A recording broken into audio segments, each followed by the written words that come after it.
लेकिन प्रफुल्ल बख्शी जी, आपसे मैं समझना चाहूंगी कि अभी हम देख रहे हैं कि अटैक लगातार इजराइल कर रहा है, इससे पहले घिरा हुआ था चारों तरफ से। ऐसे तो युद्ध और ज्यादा भड़क जाएगा। भारत को अगर हम देखें तो क्या इंपैक्ट भारत पर देखने को मिलेगा? सबसे बड़ी बात यह है कि भारत की जो स्थिति है वो स्थिति नहीं है जो कि आज से 20 साल पहले थी। भारत एक उस सिचुएशन में पहुंचा हुआ है कि जहां उसकी कैपेबिलिटी है, जहां उसकी रिकग्निशन है और जहां भारत की बात सुनी जाती है। और इस समय कोई ये ना सोचे कि भारत अपनी कोई फौज भेजेगा या कुछ लड़ाई का सामान और इंक्रीज करेगा। नहीं, हाँ, अपने डायस्पोरा को सेफ रखेगा, उनको इवैक्यूएट करेगा। पर सबसे बड़ी बात है कि भारत की चिंता ये रहेगी कि किस तरीके से पूरे के पूरे टेम्परेचर्स को नीचे किया जाए, टेंशन नीचे की जाए। वो भारत की जो सुनाई है इसका फ़ायदा दुनिया उठाएगी। जो रेप्रोचमा का एंगल होगा वो भारत को ज़रूर इन्वॉल्व किया जाएगा कि किस तरीके से दोनों कंट्रीज की टेंशन लो हो। पर भारत ये देखेगा उसका इंटरेस्ट कहीं भी हानि ना हो इंटरेस्ट की, चाहे वो trade route, right, intercontinental trade route of railway line and sea lanes जो यूरोप तक जाता है, उस पर असर नहीं पड़ना चाहिए, अपने डायस्पोरा पे असर नहीं पड़ना चाहिए। और भारत को जिस तरीके से हेल्प कर सकते करेंगे। पर ये मत सोचिए कि भारत एक साइड को ज्वाइन करके वो कोई भाग लेने की बात होगी, ये नहीं होगी। और भारत अपनी स्थिति को मजबूत रखने के लिए अपनी टोटल इकोनॉमी को चेक करता रहेगा, ताकि उसकी पर वो ज़रूर है कि ओवरऑल इकोनॉमी जो डाउन हो रही है उसके ऊपर भी हमारी ट्रेड को असर पड़ रहा है और ज़रूर पड़ेगा। इसके लिए भारत चिंतित ज़रूर होगा और बाकी कंट्रीज भी चिंतित होंगे। और भारत देखेगा कि चाइना अपना प्रेशर ना बढ़ाए भारत के बॉर्डर्स के ऊपर। ये सबको ठीक है कि यहाँ क्या हो रहा है, पर चाइना बड़ा घात लगा के बैठा होगा कि जब सबकी नज़र इधर है तो साउथ चाइना सी और लद्दाख में वो अपना प्रेशर बढ़ाए, पाकिस्तान को इन्वॉल्व करे। किस तरीके से वो मत करे, भारत को वो भी देखना पड़ेगा, अपना भी कोर्टयार्ड देखना पड़ेगा और बाहर भी देखना पड़ेगा।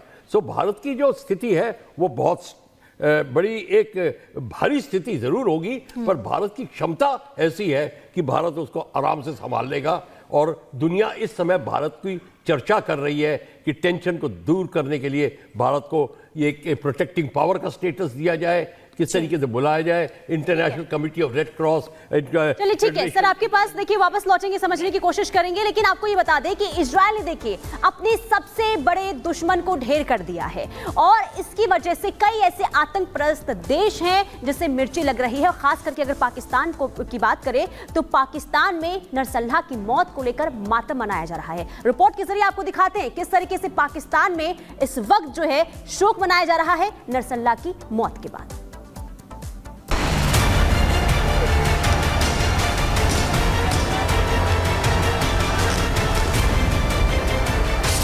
पाकिस्तान की सड़कों पर हंगामा मचा है।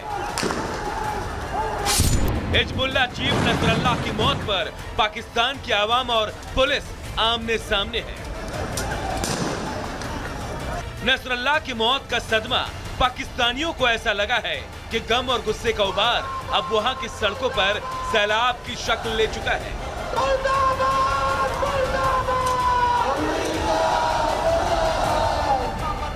नसरल्लाह की मौत से वहां आतंक समर्थकों को ऐसा झटका लगा कि वहां प्रदर्शनकारियों का गुस्सा अब पूरी तरह से फूट पड़ा है।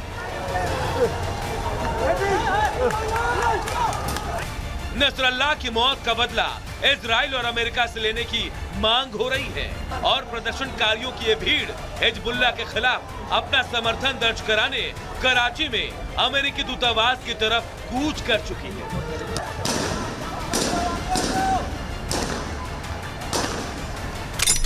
नसरल्लाह की मौत पर गदर, कराची में जमात वर्सेस सदर। यह तस्वीर रविवार की है जिस वक्त कराची की सड़कों पर आतंक समर्थक जमात इस्लामी के सदस्य नसरल्लाह की मौत के विरोध में अमेरिकी दूतावास का घेराव करने के लिए बढ़ रहे थे। भीड़ आक्रामक थी और पूरी तरह से अमेरिकी दूतावास को निशाने पर लेने की ताक में, जिन्हें रोकने के लिए आखिरकार पाकिस्तानी सुरक्षा बलों को बीच में आना पड़ा। लेकिन नसरल्लाह के हमदर्द पाकिस्तान के सुरक्षा बलों के साथ टकराने से भी पीछे नहीं हटे। भीड़ को उकसाने वाले जमात इस्लामी के नेता ने उनके दिल में ऐसी आग लगाई कि देखते ही देखते पाकिस्तान की सड़कें युद्ध का मैदान बन गई। पाकिस्तानी सुरक्षा बलों ने प्रदर्शनकारियों को रोकने में अपनी पूरी ताकत लगा दी। भीड़ पर आंसू गैस के गोले तक छोड़े गए, लेकिन जमात के नेताओं के दिल में लगाई आग ने प्रदर्शनकारियों में ऐसा असर डाला था कि प्रदर्शनकारी घंटों तक कदम पीछे करने को तैयार नहीं हुए। हमारा एक मकसद है कि इस्राइल ने एक बर्बरियत, एक जाहरियत की है। हम उस सैयद मजलूम शहीद से इजहार यकजहती और अमेरिका इस्राइल से इजहार नफरत के लिए सड़कों पर आए हैं। नसरुल्लाह की मौत के बाद हिजबुल्लाह के समर्थन में सड़कों पर उतरी भीड़ का यह जज्बा बेवजह नहीं है। दरअसल जिस तरह यह खुद पाकिस्तान के पीएम शहबाज शरीफ इजराइल के विरोध में बयान दे रहे हैं, उसने वहां की आवाम को हिजबुल्लाह के समर्थक का हौसला दे दिया है। बहरहाल अब पाकिस्तान के पीएम और वहां के आतंक परस्त समर्थक चाहे कितना भी उछल ले, इजराइल ने हिजबुल्लाह चीफ नसरुल्लाह को जहन्नुम की सैर पर भेज दिया है और इजरायली पीएम नेतन्याहू ने साफ कर दिया है कि धरती से आतंकियों के सफाई का ऑपरेशन यूं ही जारी रहने वाला है। और लगातार आपको बड़ी खबरें बताएंगे, लेकिन सबसे पहले रुक करेंगे इजराइल की तरफ से जो बड़ा हमला किया गया है। ताजा खबर सामने आ रही है कि बेरूत में एक बार फिर से इजराइल डिफेंस फोर्सेस की तरफ से अटैक किया गया।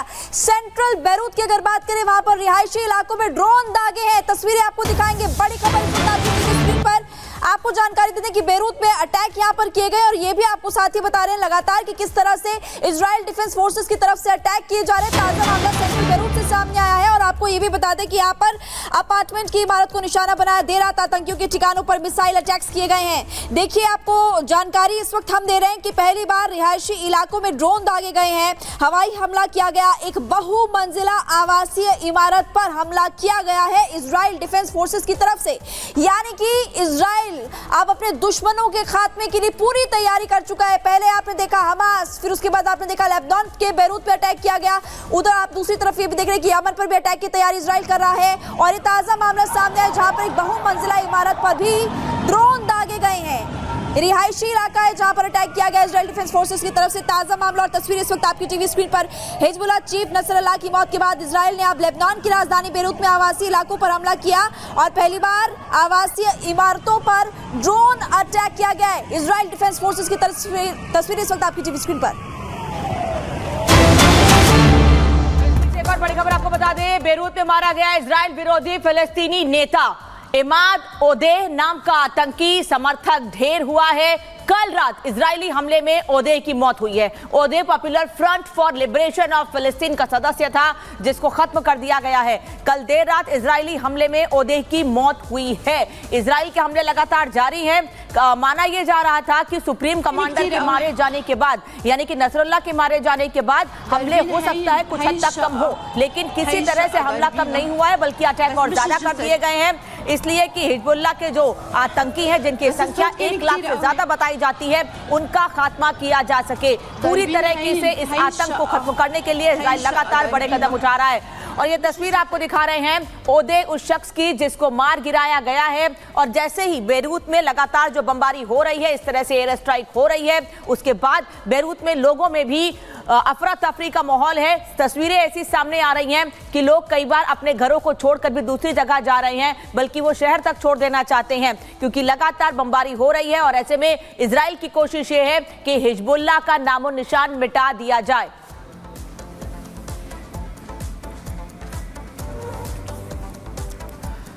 तो लेबनान में तो हमले हो ही रहे हैं, बेरूत पे लगातार अटैक जारी है। वहीं दूसरी ओर सीरिया से भी बड़ी खबर आ रही है, सीरिया में भी हमले हुए हैं। हमने आपको बताया था लगातार कि लेबनान सीरिया बॉर्डर पर हमले हो रहे हैं। और इस बीच एक और तस्वीर सामने आई है कि सीरिया में दमिश्क में भी एयर स्ट्राइक हुई है। राष्ट्रपति बशर के भाई की इजरायली हमले में मौत हो गई है। ईरानी अफसरों के साथ मीटिंग कर रहे थे मेहर अल असद, जिनकी मौत हुई है। राष्ट्रपति बशर के भाई की मौत हो गई है, यानी कि अब सीरिया पर भी हमले जारी हैं। कल तस्वीरें ऐसी सामने आई थी जब सीरिया में भी जश्न मनाया जा रहा था नसरुल्लाह के मारे जाने के बाद, लेकिन हिजबुल्लाह एक ऐसा संगठन, एक ऐसा आतंकी संगठन जो लेबनान के साथ साथ सीरिया में भी अपने पांव फैला रहा था और सीरिया में भी लोगों में इसको लेकर नाराजगी थी कि वहां वो लोगों को टारगेट कर रहा था, इसलिए जश्न की तस्वीरें थी। लेकिन क्योंकि सीरिया में भी हिजबुल्लाह खुद को मजबूत कर रहा था, इसीलिए अब सीरिया में भी हमले लगातार जारी हैं।